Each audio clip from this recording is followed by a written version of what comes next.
Welcome team, you are going to love today's guest.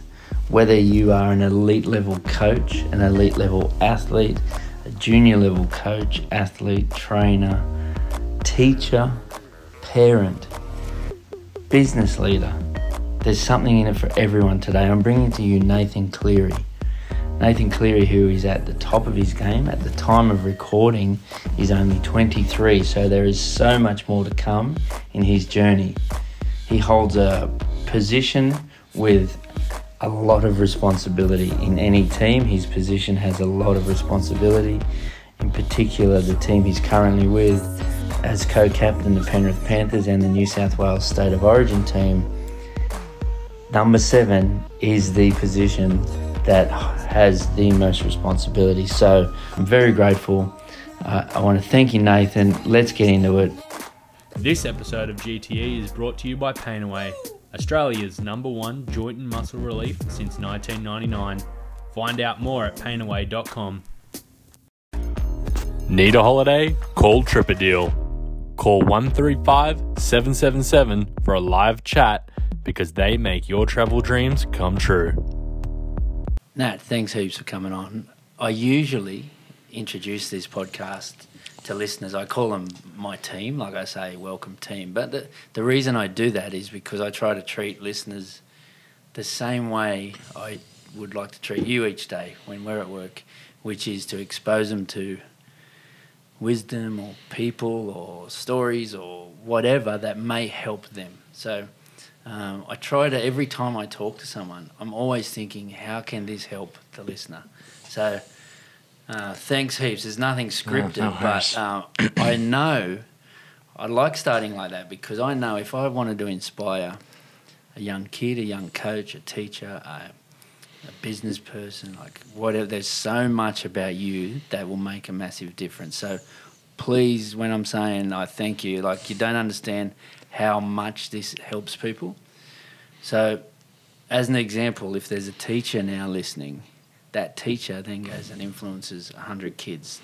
That teacher's probably going to tell stories about when Nat Cleary was 12, you know, like, so I know you don't think it, but it means a lot for me to have you on this podcast. All good. Thanks for having me. Hopefully I can help a few people out. Awesome.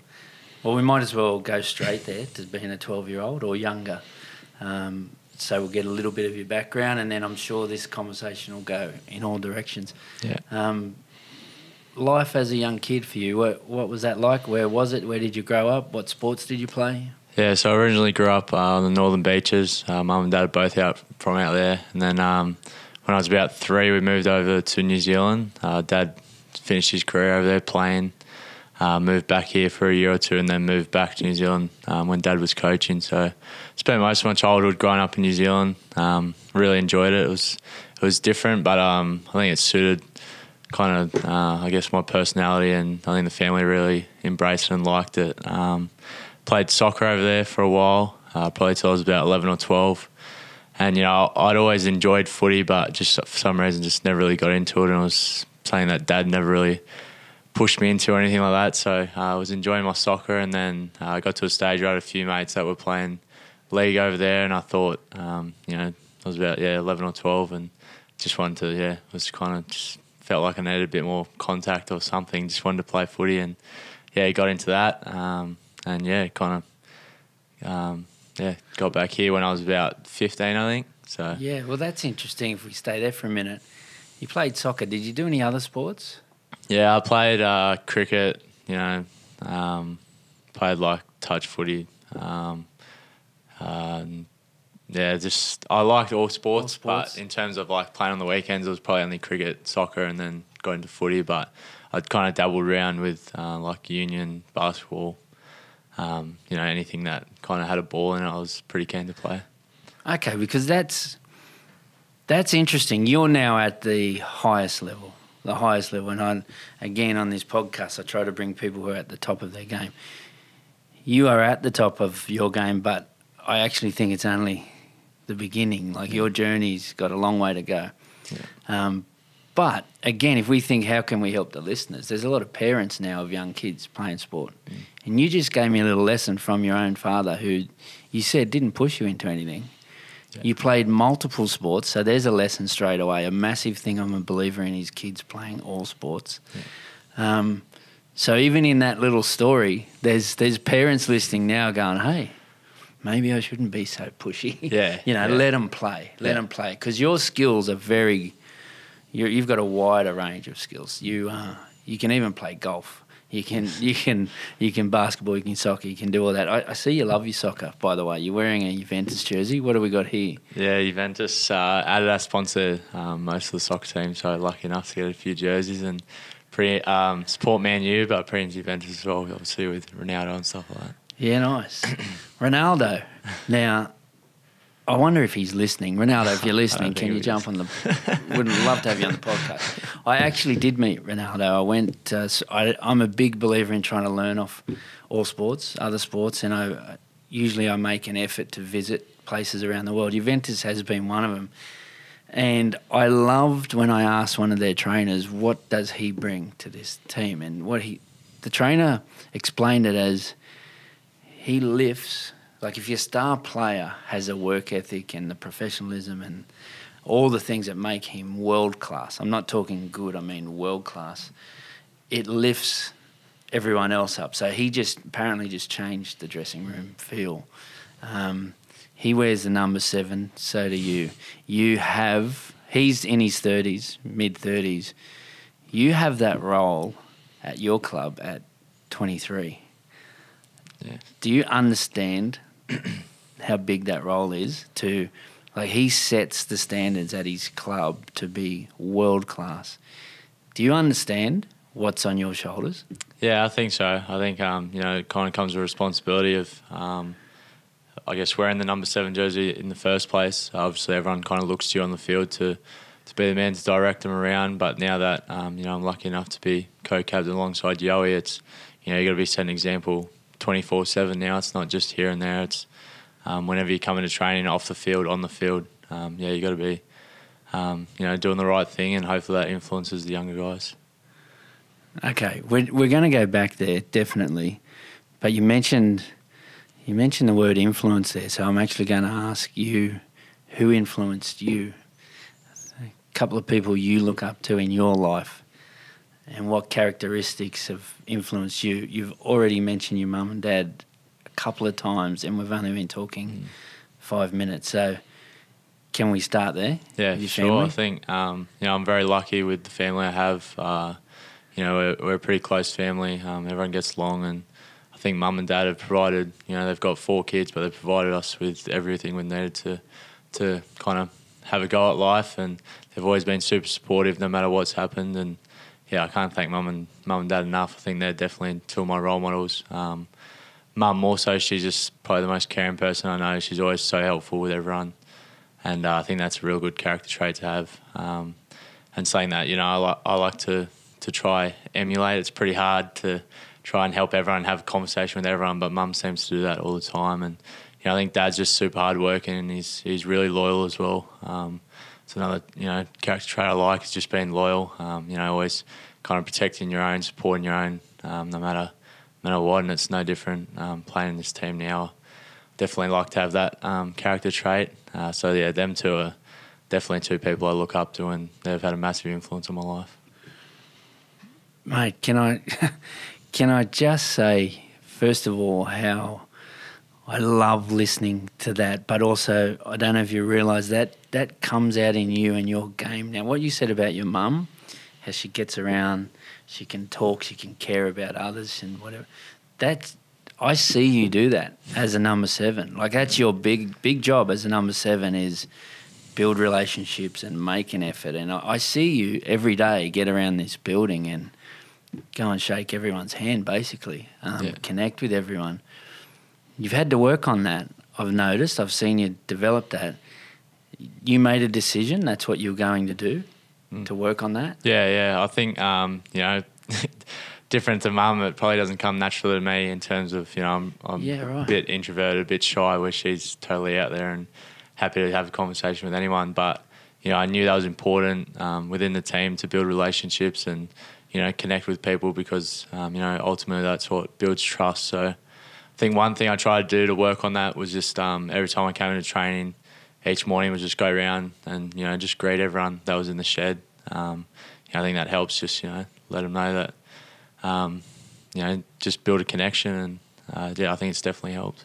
Awesome. And you mentioned loyalty and characteristics from your father there, and your dad's very calm too.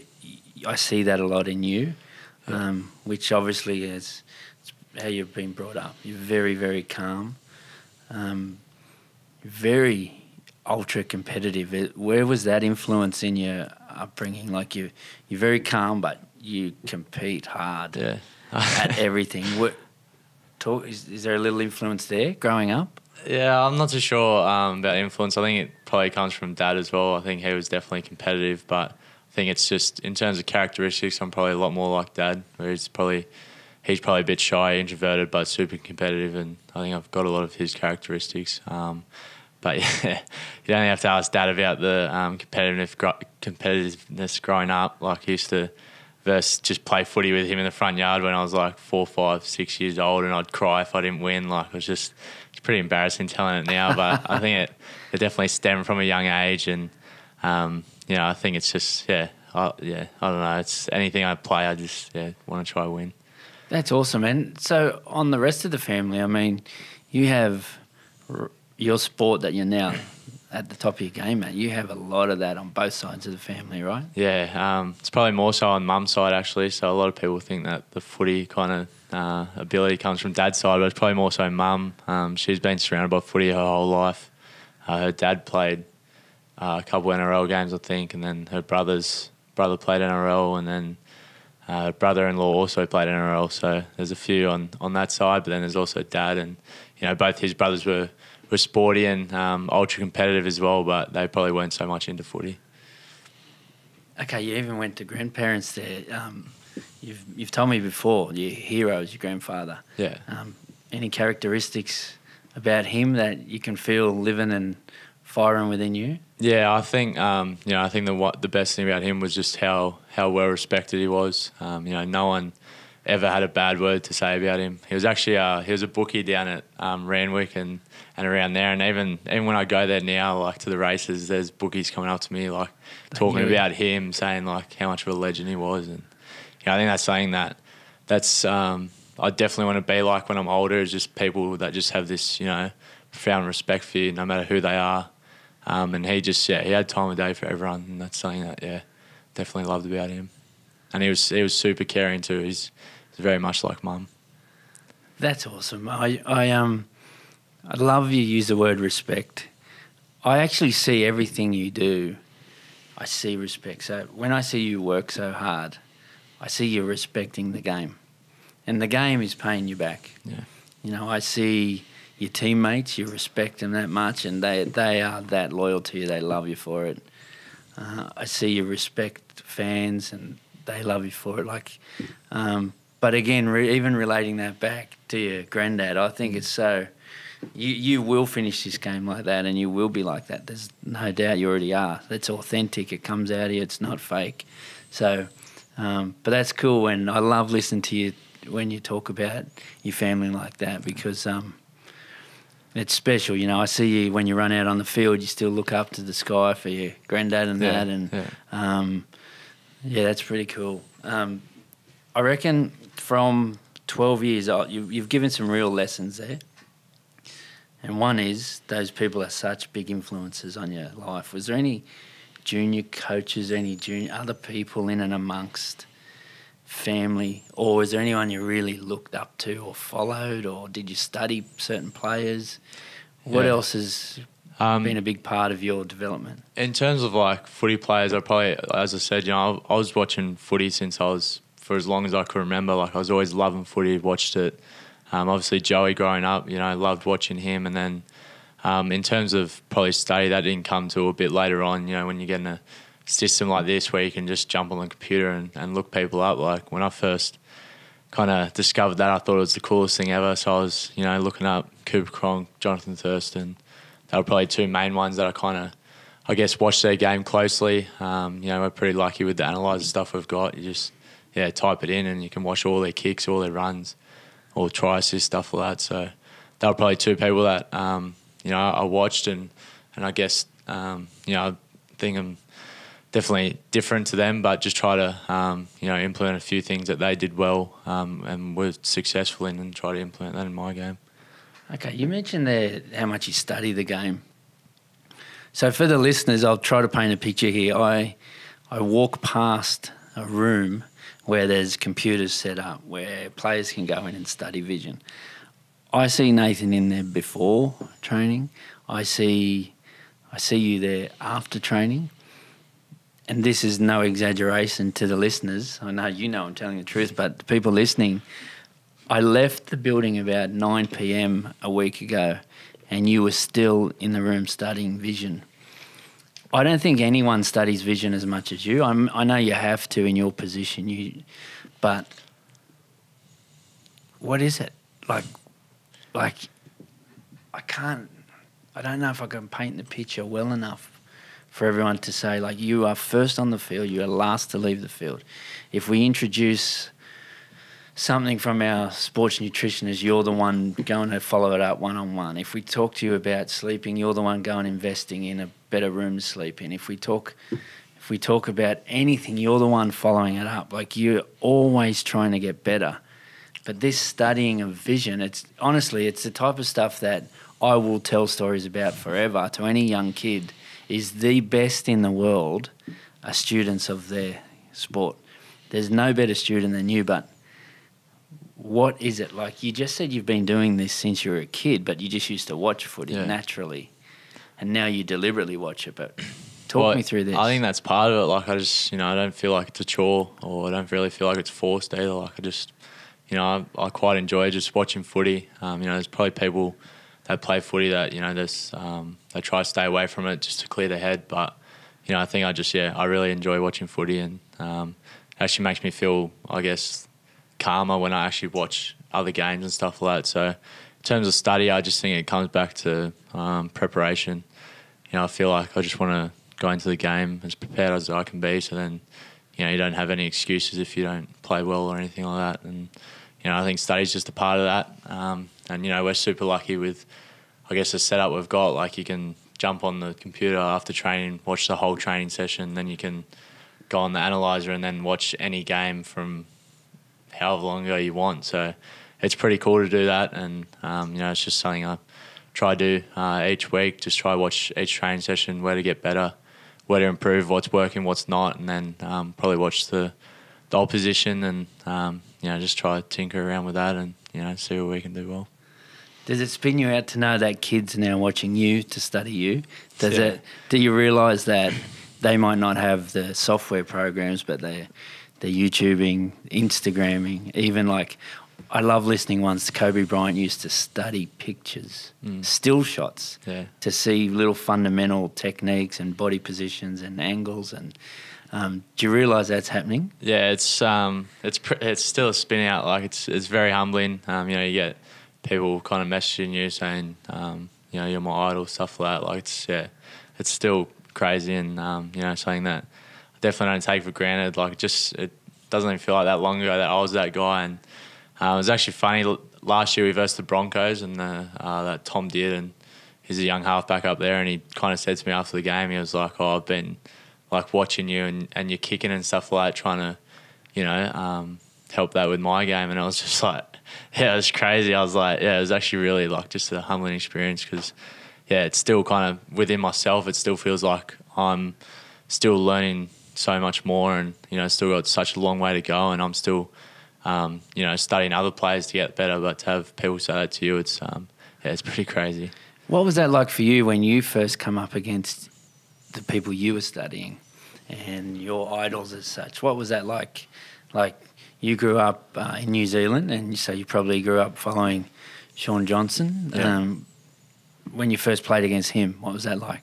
Yeah, that was like crazy. I remember, obviously I was pretty lucky with Dad coaching the Warriors. Like, I got to meet a lot of the players, and I was always in awe of like Shawnee Johnson. He's just some of the stuff he could do. Like, I'd never be able to be like him, so he's a hard person to study, because some of the stuff he did on the field I'd never be able to do. But I just loved the way he played the game, and then obviously got to first team for the first time, and it was it's hard to explain. Like, just lining up against them, you're like, I've watched this guy growing up, and now I have to tackle him, I have to try to defend him and stop, the magic he does. And, it's pretty crazy, but it's also, it's a really cool feeling. And, I was lucky enough as well in my debut was against Cooper Cronk and Cameron Smith down in Melbourne. Yeah, so that was a massive spin out because I was like, wow, this is like... How did you go? Oh, we got smashed. I think they made me make like 40, 45 tackles saying that game, but it was just it was just a blur really. Like I just couldn't believe it even happened and stuff to pinch myself. That I was able to even play an NRL game, but let alone against those guys, like it was pretty crazy. How old were you when you made your debut? I was 18.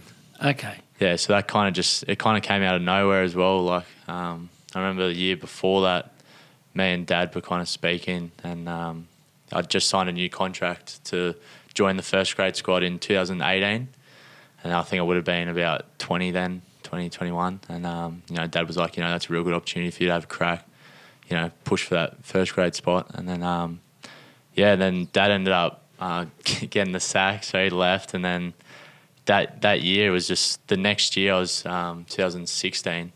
And it all happened so fast. I think I played 10, 20 games, played one New South Wales Cup game, and then Hook called me into his office, and I was like, I didn't really know what was going on, but I just felt instant nerves. And then he's like, I'm going to give you a game this week. And I was just, it was unbelievable. And, lucky enough, haven't looked back since. Okay, so we've covered a little bit of story of a young Nathan Cleary. We've jumped a few years to an 18-year-old making his debut. You mentioned in there what it's like now getting messages from fans, because I want to go off in that direction for a second. With the pressure of coming in as a halfback, I think I first met you when you were 18, and I think, did you play City Origin at 18? No, I think it was 19, 19, yeah. 19. So I think I first met you at 19, and what I've seen in 4 years in your growth is I can't even describe it in this podcast. But with that comes a lot of pressure. And you mentioned you get nice messages, but let's just change the topic to the absolute shit you have to put up with sometimes. Yeah. Because, again, I'm always thinking, how can I help listeners? There's parents that are going to have kids come home from school, have been bullied on their phones. There's young kids with a lot of pressure, sporting pressure, that read something on socials and lock themselves in their room. Yeah. You're human as well. Just because you look bulletproof on a field, you're not. Tell me about some of the shit you have to cop or have copped and lessons you've learnt.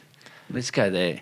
Yeah, well... I didn't plan on going here, but let's go there. So early on in my career, I was probably pretty lucky. Like we were going all right, like we were winning games, and I was kind of just the young kid on the block. So I guess you kind of get away with a few bad games and stuff like that. But the first kind of time I got message was that debut year. So I was still 18. We lost to Canberra in the semi. I was like on the bus home and just got this message pop up, and like I was still young, so I just read everything that I got, and it was like you come down to Penrith Station, like there's a few guys that want to see you and stuff like that. So I was like, I kind of knew that was part of the gig, like just kind of laughed about it, and then just kind of got on with it. But then I guess I think it was as soon as I started playing State of Origin, like I guess the perception of you changes. Like you have to be playing well every week, which is fair enough. And I just probably wasn't mentally prepared for that. That next year, I think it was 2019. I was in pretty bad form. I wasn't playing well at the start of the year, and I was just reading pretty much everything I got, and it just kind of took over my mental state and was affecting the way I was playing. And it was probably the most frustrating thing was, I was reading all this stuff and it was just paralysing me, and it was just and then it was just affecting the way I played, which affected the team, which probably hurt me the most. I just wasn't in the right state to perform well, and that's something that I had to learn. And I think it was when we had a chat about it. We just had to. I guess it was the first time I'd acknowledged that. I probably had just like performance anxiety just from reading all this stuff and just putting, I guess, extra pressure on myself to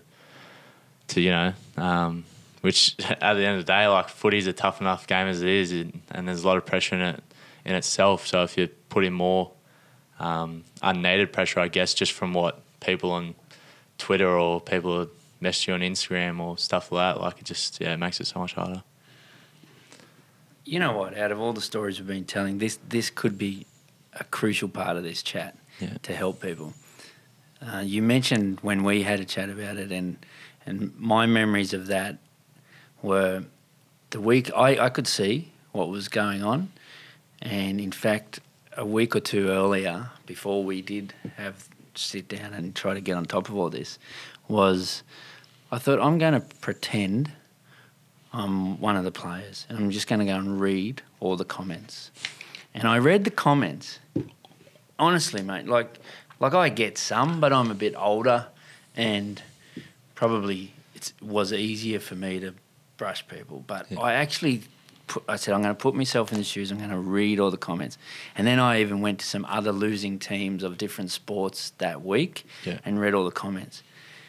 And some of the messages were like brutal. Like some of them were threatening, some of them were. And I picture myself, I'm a young 21-year-old reading this stuff. Like, what would it be like? And then, anyway, we had that chat, and the biggest thing was acknowledging it, right? And acknowledging that it was causing some anxiety, because what you were doing was then worrying about everything else. But little did you know, over here, you had people in your corner backing you. Brad Fittler was always picking you as his halfback. He never wavered on what he values in you and your game, and his senior players never wavered. They wanted you as their halfback. But you didn't know all that. You're just reading all this stuff over here. And that's a real lesson. We acknowledged the term FOPO, which I got from Dr. Michael Gervais and Pete Carroll, and I wrote that on my board and explained it to you what FOPO was, fear of other people's opinions. And it can be paralysing, but it was really happening to you. It was paralysing, right? It was paralysing. That's what I mean. Like, it became even more frustrating because I was kind of realising that it was definitely affecting me. And then, I guess it was just annoying that I'd let myself get to this state where I was letting random people affect the way I was going about myself, and it was making, I wasn't even making footy, like I wasn't even enjoying it because I was so worried about, what was going to happen, or if I was going to make mistakes or not play well, and it was just a bad headspace to be in. But I guess it was the first time I'd kind of experienced it fully. It was probably the first time I'd been in a real bad patch of form, and and then you just realise that people can be really negative and super ruthless out there. So, but in saying that, I'm glad it kind of happened at a young age so that I could, put in techniques, I guess, to deal with it. And I think it's definitely helped me for the future. Honestly, mate, you've even just said you've put in techniques to help that because you knew you needed to grow in that area mentally. You put techniques into your craft every day that you need to grow into. You put lessons into your study that you want to study the game. Like, everything you do is to continually getting better on this journey. Where's it going to... Where do you see this journey going? Like, I see you always getting better, but what is really fueling you? Like, where do you want to get to? Oh, I think Dad always says it. He says, it's not a destination. And, that's the way I see it is, I don't really see an end point. I just see, opportunities each day to get better. And at the moment, that's what I'm kind of focused on. I think obviously you just want to get the best out of yourself. At the end of the day, you want to, finish your career and look back and say, did I give myself every opportunity to be the best version of myself? And, I think a driving factor for me is just, I just want to get better. And I know there's a lot of room for improvement, and I don't think I'm ever comfortable with where I'm at. So, and at the end of the day, we still haven't won a comp or anything like that. So that's definitely a driving factor. I'd love to be able to bring a premiership to Penrith. That's probably my number one goal. And but along with that, just want to be the best version of myself at the end of the day and try to get the most out of me. Awesome. I just love that we've acknowledged that to be the best at this game, you even have to work on the mental side. You even have to work on how to acknowledge dealing with shit messages. Like, there's so much to this profession that people wouldn't understand that. Yeah. Do you know, I even had a funny chat with Wayne Bennett about that moment we had in our office. And he's like, what do you mean? And I said, well, Wayne, at that time when Nathan's reading shit and reading messages and worried, I said, even you come out with shit. Even you were saying that you wouldn't pick him as the New South Wales halfback. You wanted Adam Reynolds and Cody Walker as your halves. And I said, I know you, Wayne. And I'm saying this with all respect to Wayne. I love him. Yeah. But I said, I know you. You don't care about New South Wales, first of all. You're a Queenslander. And he laughs and smirks. And I said, and also, by backing your South players, they love you even more and want to play for you even more at South. Like, you don't give a rat's about Nathan Cleary, or you don't care about New South Wales. And he laughed and he said, oh, you got me. But that was good that day for me to tell you, look, this doesn't matter. The people who have got your back. So you tightened up your circles, I feel, and you've started to not even care what experts say. You know, you've tightened that up, haven't you? Yeah. Well, I think that's probably been the biggest thing for me is just, I guess prioritising who I listen to and whose opinions mean something to me. And, that was I think that was an easy thing to do. And it was probably annoying that I hadn't done it earlier. And, I think it's the obvious thing to do as well. Like, for example, in this kind of space, like I'd listen to my teammates, listen to the coaching staff, listen to my family, my close friends. And, if they're telling me something that I need to get better at or I'm not doing well, then 100% I'm all for that. Like, I don't think it's a fair of criticism. I'm happy to learn and get better, and if it's coming from people like that, then I'm always going to listen. But if it's coming from someone on Twitter with no profile picture or something like that, that's just spraying. Like, what? Why would I listen to that over all the great minds I have helping me? And it's something I definitely learned, and I'm very, very glad that it's come to that.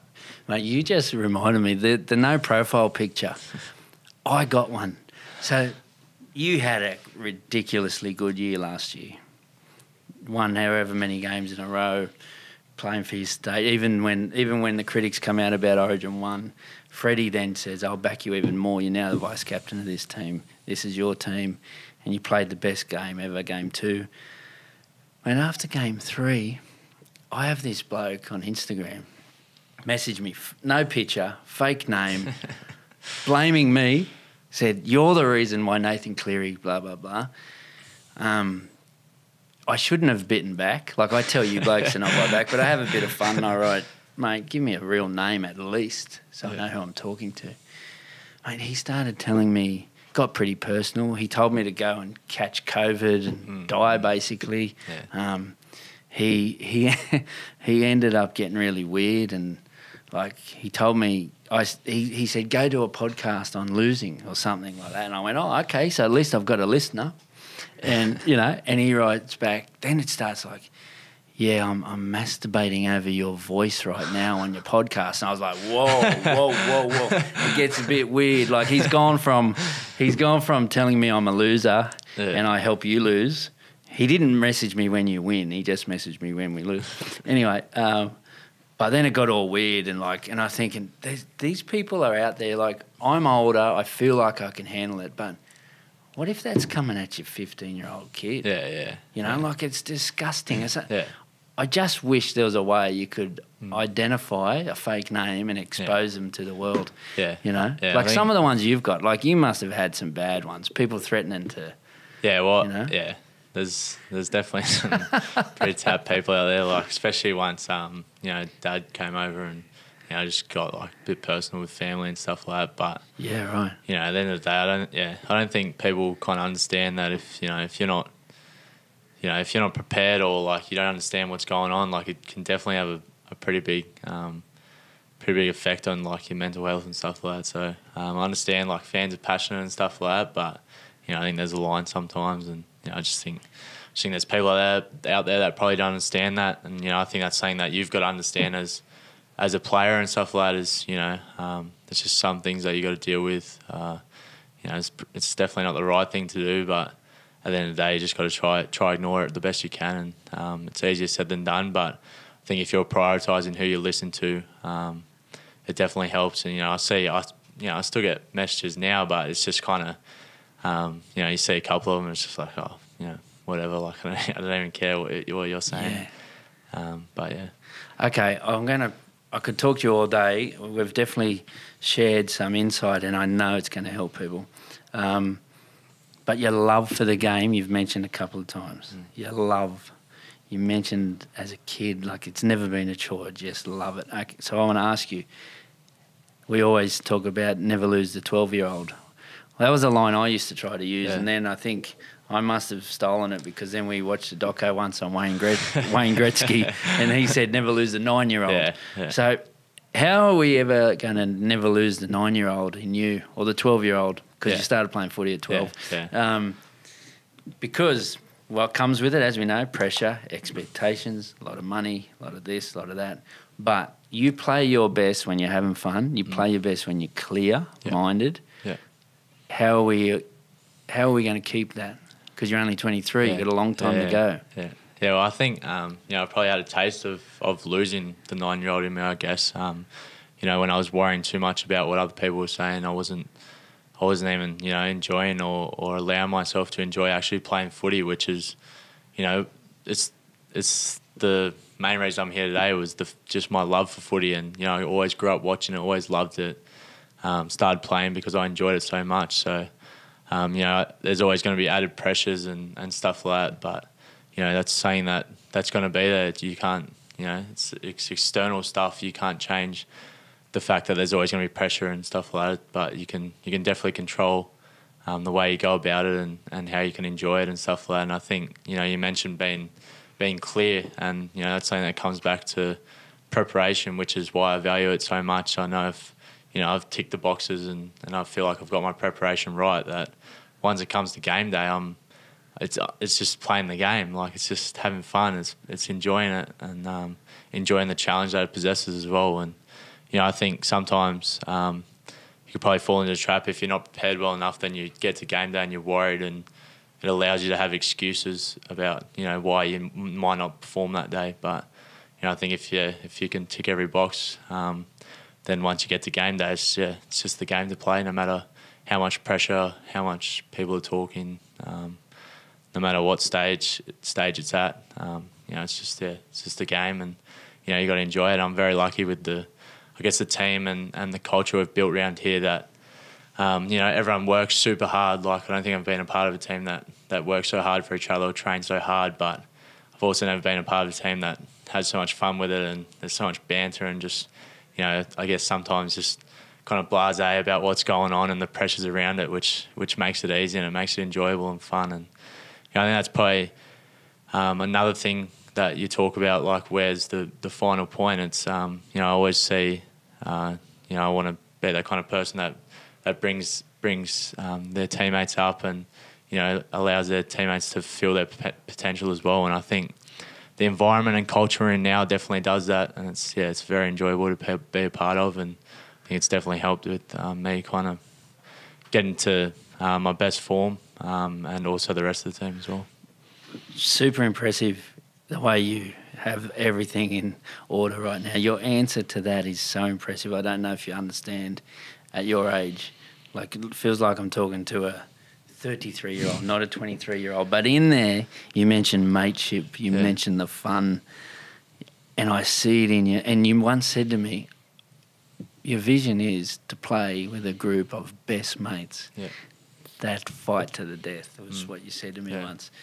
But the best mates bit, it's genuine. Like, you can't fake it. Yeah. You can't fake it. Like, and even you just said there, like, you want to bring others up and get them to enjoy it and whatever. Like, you can't fake that. That is such a trait of a leader. That's why you're the captain of this team, because you genuinely care about creating that for others and you care for your mates.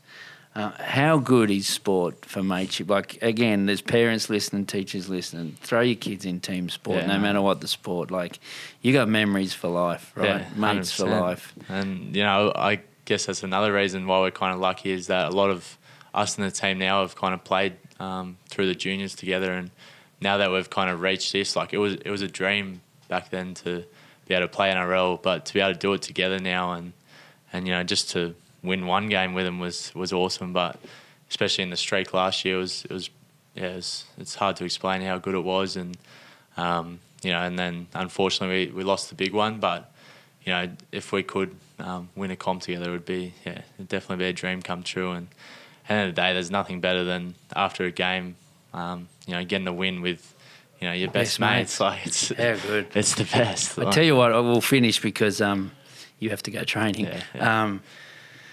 We'll finish on a little bit of Man United. You said you love Man United. There's a great doco, Class of '92. All these great mates that grew up together. I think 7 of them maybe. Yeah. It's very similar to what you have here. You have this group of best mates that have grown up together, and I just love seeing what's happening. And I'll finish with a bit of Alex Ferguson. Alex Ferguson's pretty famous for a time. He mentioned that the terminology world class is way overused. People use that word all the time. He only sees Ronaldo and Messi as world class. He sees a lot of other good players, but world class, there's characteristics of being world class.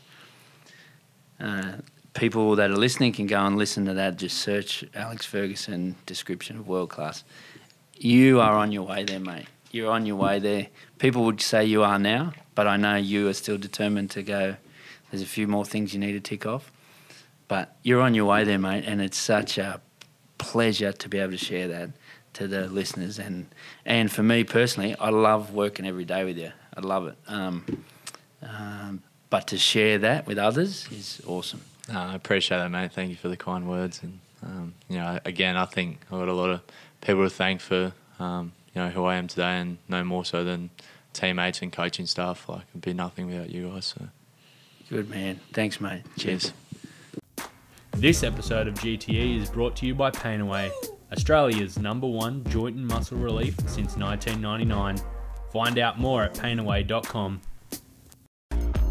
Need a holiday? Call Tripadeal. Call 135-777 for a live chat because they make your travel dreams come true. We hope you have enjoyed this episode of GTE with Hayden Knowles. Don't forget to like, subscribe, and leave us a 5-star review to help grow the team.